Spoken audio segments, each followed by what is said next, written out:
খান madam খান, এইবারকার মতো খান। খাবো না, নাস্তা খাবো না, ভাত খাবো না, কিছু খাবো না। হাই ব্রোস, কি অবস্থা? সপ্তাহের আবারও আয় পড়ছি নয় একখান ভিডিও লে। তো সবাই লাইন ধরে বইসা পড়েন, কারণ আজকে শেখ হাসিনা ম্যাডামের লগে ইফতার পার্টি দিমু।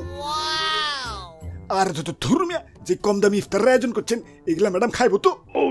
খাওয়া দাওয়াটার ব্যাপারে বলবো যে খাওয়া নিয়েও আমার কোনো বাজ বিচার নাই, যেটা পাই সেটাই খেতে পারি। আরে ম্যাডাম, আজকে ইফতারে সবাই ডাম লয়েছি, খেজুর, মুড়ি, ছোলা, পেঁয়াজু, আলু চপ, শরবত সব লয়েছি, সব। আরে ম্যাডাম মারলেন কেলা, সবই তো আনছি। তো বেগুন দিয়ে বেগুনি সরি ম্যাডাম, বেগুনির অনেক দাম তো, বাজেটে কুলাই নেই।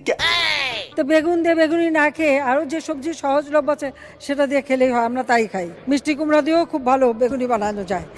ওরে বাপ রে, ইয়া কুমড়া দিয়ে আবার ইয়া বেগুনি হয় কেমনে? আর যত ধর্মিয়া ম্যাডাম যেহেতু কইছে অবশ্যই হয়। মাগার আমি তো কোথাও খুঁজে পেলাম না। এটা নিতে হয়, এটা করতেই হবে, নইলে আমার কাজ সম্পন্ন হবে না। আরে ম্যাডাম, আজকের মতো এগুলা দিয়ে ইফতার সম্পূর্ণ করেন, পরের বার আপনারে কুমড়া দিয়ে বেগুনি খাওয়ামনি। আমি আজকের কথা বলছি। খান ম্যাডাম খান, এইবারকার মতো খান। খাবো না, নাস্তা খাবো না, ভাত খাবো না, কিছু খাবো না। দেহ হচ্ছে দাদু কি যে একটা যন্ত্রণা। খাওয়া নিয়েও আমার কোনো বাজ বিচার নাই, যেটা পাই সেটাই খেতে পারি। ওরে বাপ রে, ইয়া কান্তাছো কেন? আর দাদু পুরান স্মৃতি মনে করে কানবার লাগছি।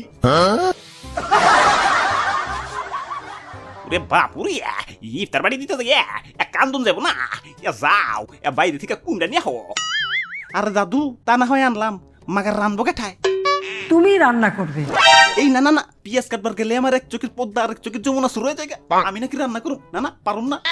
এই পেঁয়াজ দিয়ে এত অস্থির হয়ে পড়ার কি আছে আমি তো জানি না। পেঁয়াজ ছাড়াও কিন্তু রান্না হয়। আরে ম্যাডাম, পিয়াজ নয় বাদ দিলাম, মাগার তেল তো লাগবো, আর তেলের যে দাম। আর সেদিন পাকনামি করে ডিম বাজতে গিয়ে গরম তেলে পানি ঢেলে দিচ্ছি।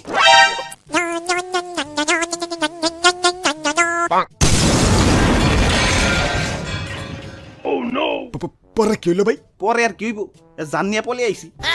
ওরে বাপুরে, ইয়া সবই তো ঠিক আছে, কিন্তু তুমি গরম তেলে পানি দিলা কেন? আরে দাদু, আমি মনে করছি তেল বেশি গরম হয়ে গেছে গা, তো পানিতে একটু ঠান্ডা করি।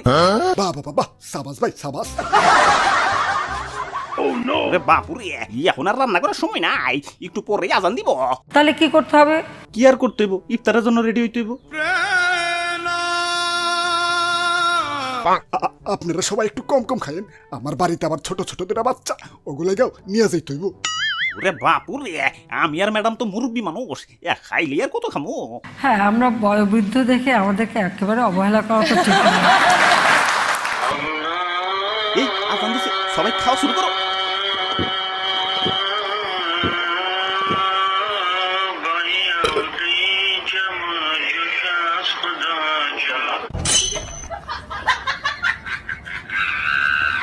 আরে ম্যাডাম, ভুল হয়ে গেছে ম্যাডাম, সরি ম্যাডাম।